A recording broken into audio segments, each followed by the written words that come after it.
बच्चों, good morning. आप कैसे हैं? उम्मीद करती हूँ बहुत बढ़िया होंगे और अपनी पढ़ाई अच्छे से कर रहे होंगे। आज हम आपके लिए लाए हैं नया टॉपिक, सर्वांग समता। जैसे कि आपको दिखाई दे रहा होगा, इसमें एक जैसी बहुत सारी चीज़ें रखी हैं। देखिए, ये 2 ब्लेड एक जैसी हैं, 2 कॉइन एक जैसी हैं और देखो ये 2 नाइट्स हैं, बिल्कुल एक जैसी हैं। तो आप समझ ही गए होंगे सर्वांग समता माने जो बिल्कुल एक जैसे हैं। देखिए 2 पेन भी एक कंपनी के हैं, बिल्कुल एक जैसे हैं, तो इनको भी हम क्या कहेंगे? सर्वांग सम। तो सर्वांग सम का अर्थ होता है जिनके सारे अंग एक समान हो, बिल्कुल एक के ऊपर एक को रख देंगे तो वे कोइंसाइड कर देंगे, एक दूसरे को ढक लेंगी। इनको हम कहते हैं सर्वांग सम। ये 2 कॉइन देखिए, बिल्कुल एक के ऊपर एक रखेंगे तो एक दूसरे को ओवरलैप कर देंगे, बिल्कुल एक जैसी हैं, फोटोकॉपी है एक दूसरे की, तो इनको हम कहते हैं सर्वांग सम। ये दोनों बिल्कुल एक ही जैसे हैं। तो सर्वांग सम अब हम पढ़ेंगे। सर्वांग सम का मतलब बिल्कुल आइडेंटिकल। अब हम पढ़ेंगे त्रिभुजों की सर्वांग समता। तो त्रिभुजों के कितने अंग होते हैं बच्चों? त्रिभुज के 3 अंग होते हैं। कौन कौन से? 3 इसकी क्या होते हैं? कोण, और 3 होते हैं इसकी भुजाएं। 3 क्या होती हैं इसकी? भुजाएं। तो त्रिभुज के 3 कोण कौन कौन से हो गए? एक कोण ये हो गया, और देखो बच्चों इसके ही जैसे ये वाला कोण है, इनको हम संगत कोण कहते हैं। साथ साथ हम ये भी पढ़ते चलिए, ये कोण और ये कोण एक जैसा ही है, ये संगत कोण हो गया। ये कोण और ये कोण एक जैसे ही है, ये संगत कोण हो गया। तो ये त्रिभुज के 6 अंग होते हैं। 3 तो इनके कोण हो गए, 3 इनकी भुजाएं हो गई। तो त्रिभुजों की सर्वांग समता, त्रिभुज के भी अगर हम सभी भुजाएं और सभी कोण आपस में बराबर होंगे तभी हम कहेंगे कि ये त्रिभुज कैसे हैं? सर्वांग सम है। इन त्रिभुज में देखो, अगर इसकी ये वाली भुजा बराबर होगी, ये वाली भुजा बराबर होगी, ये वाली इसके बराबर होगी, तभी हम इनको कह सकते हैं सर्वांग सम। देखिए इनको एक के ऊपर एक ओवरलैप कर रहे हैं, देखो कर रहे हैं ना, तो ये त्रिभुज सर्वांग सम हो गए। इसी तरीके से ये 2 त्रिभुज हैं, ये दोनों त्रिभुज भी आपस में सर्वांग सम हो गए। ये दोनों त्रिभुज भी आपस में सर्वांग सम हो गए, और ये दोनों त्रिभुज भी आपस में सर्वांग सम हो गए। एक बार थोड़ा सा अभी हम जरा इनके कॉरस्पॉन्डिंग साइड्स और कॉरस्पॉन्डिंग एंगल को फिर से पढ़ लेते हैं। तो संगत भुजाएं व संगत कोण क्या चीज़ होती हैं? संगत भुजाएं, संगत भुजा और संगत कोण। संगत भुजा जैसे ये एक त्रिभुज है, इसको उठा के त्रिभुज ही रख लेते हैं यहाँ पे। जैसे ये दोनों त्रिभुज हैं, तो इसको देखो इस तरीके से ओवरलैप करेंगे ना। अगर ऐसे रखूँगी मैं तो ये पूरा कवर नहीं कर पाएगा, इसके ऊपर इधर से रखिए। तो जो कोण जिसके जैसा है, ये वाला कोण और ये वाला कोण संगत कोण हो गया, ये वाला कोण और ये वाला कोण संगत कोण हो गया, ये वाला कोण और ये वाला कोण संगत कोण हो गया।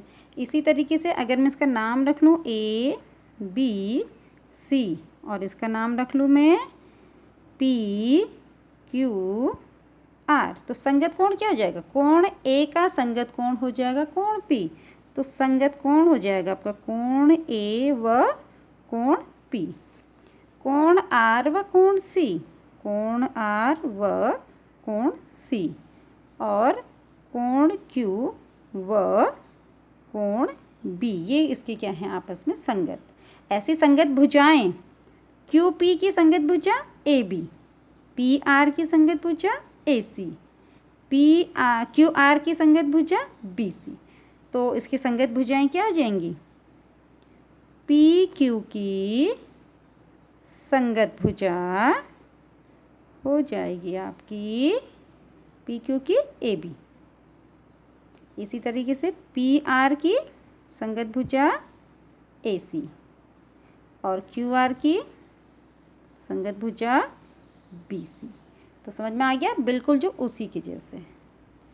अच्छा, अब हम आ जाते हैं वापस सर्वांग समता पे। तो सर्वांग सम त्रिभुज का मतलब होता है ऐसे दो त्रिभुज जिनके सारे अंग समान हैं।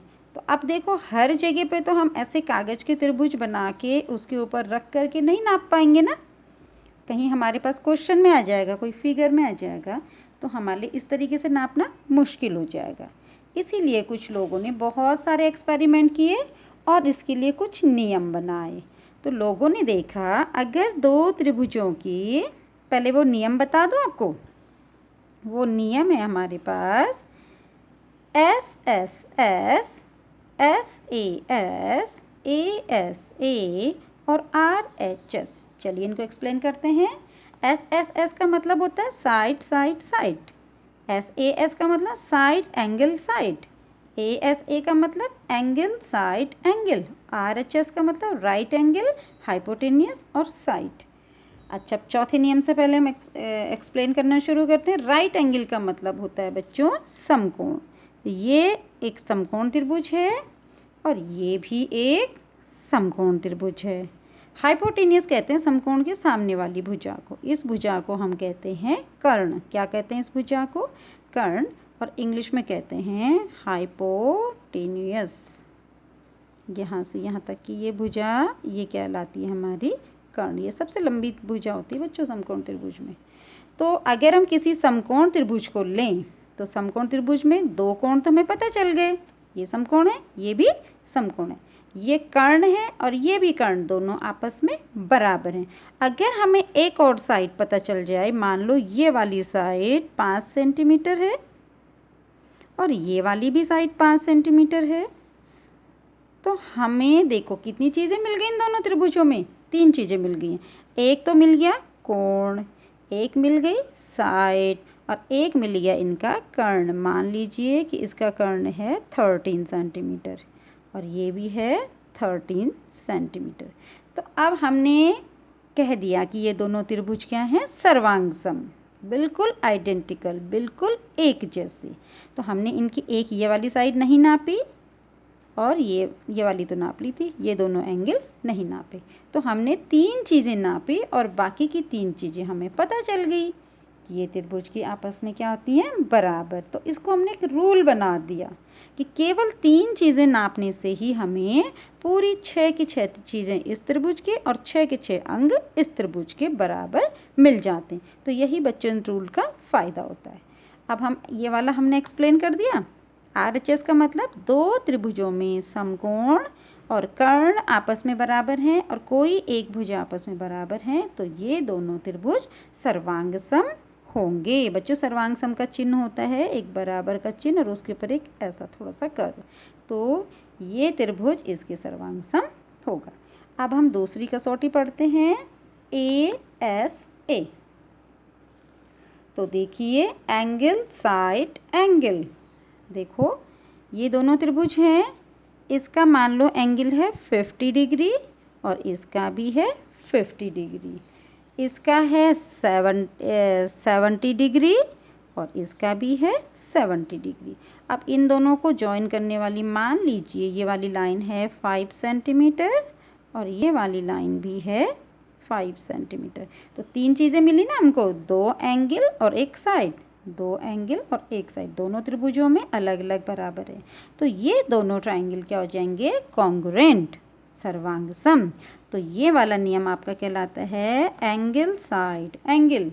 मीन्स दो त्रिभुजों में 2 कोण और एक भुजा, 2 कोण और एक भुजा आपस में बराबर है, तो हम इन दोनों त्रिभुजों को सर्वांग सम त्रिभुज कहते हैं। अब चलते हैं साइड एंगल साइड। ये क्या चीज़ हुई? साइड, 2 साइड्स और एक उनके बीच का एंगल। ध्यान रखिए एंगल बीच में होना चाहिए। तो ये एक त्रिभुज है, इसकी मान लीजिए ये साइड है आपकी 10 सेंटीमीटर और ये वाली साइड भी है आपकी करस्पॉन्डिंग होनी चाहिए 10 सेंटीमीटर और ये वाली साइड है मान लीजिए 11 सेंटीमीटर और ये वाली भी है 11 सेंटीमीटर। अब हमें इन दोनों के बीच का एंगल मान लो है 120 और इन दोनों साइड्स के बीच का एंगल भी है 120। तो देखो 3 चीज़ें हमें पता चली, 2 साइड्स और एक उनके बीच का एंगल, इसकी भी 2 साइड और एक उनके बीच का एंगल। तो अब हम कहेंगे ये दोनों त्रिभुज सर्वांगसम हैं। किस नियम से? साइड एंगल साइड, भुजा कोण भुजा। इस नियम से हम कहेंगे ये दोनों ट्रायंगल क्या हैं? सर्वांगसम हैं। 3 ही चीज़ तो नापी हमने, 2 साइड और एक एंगल, और बाकी की जो ये साइड थी ये इसके बराबर होगी, ये एंगल इसके बराबर होगा, ये एंगल इसके बराबर होगा। तो बाकी की 3 चीज़ें भी हमको पता चल गई। तो ये रूल भी वेरीफाइड हो गया। अब चलते हैं पहले नियम पे, साइड साइड साइड। मान लीजिए इसकी ये साइड है 5 सेंटीमीटर और ये वाली साइड भी है 5 सेंटीमीटर। ये वाली है आपकी 4 सेंटीमीटर, 4 सेंटीमीटर। ये वाली भी है आपकी 4 सेंटीमीटर और ये वाली है आपकी 8 सेंटीमीटर और ये वाली भी है आपकी 8 सेंटीमीटर। अब देखिए बच्चों, इन दोनों त्रिभुजों में हमें एंगल कहीं से नहीं पता चला। देखो करस्पॉन्डिंग साइड ये इसके करस्पॉन्डिंग है, ये इसके करस्पॉन्डिंग है, ये इसकी संगत भुजा है करस्पॉन्डिंग। इसमें हमें एंगल एक भी नहीं पता, लेकिन तीनों साइड्स इस ट्रायंगल की और तीनों साइड्स इस ट्रायंगल की आपस में बराबर हैं। तो हम कह सकते हैं कि ये दोनों ट्रायंगल भी कॉन्ग्रुएंट हैं। तो इस तरीके से हमने ये सर्वांग समता के 4 नियम पढ़े, S S S, S A S, A S A, R H S. तो ये होते हैं बच्चों सर्वांग समता के नियम। अब इस पे बेस्ड कुछ क्वेश्चंस आपकी बुक में हैं, आप उनको करिए, उनमें देखिए कि ये नियम कैसे लगते हैं, उनकी एक्सरसाइज करिए, प्रैक्टिस करिए, और कुछ पूछना हो तो नीचे कमेंट सेक्शन में ज़रूर लिखिए और प्रैक्टिस करते रहिए, हेल्दी रहिए, हैप्पी रहिए। Thank you.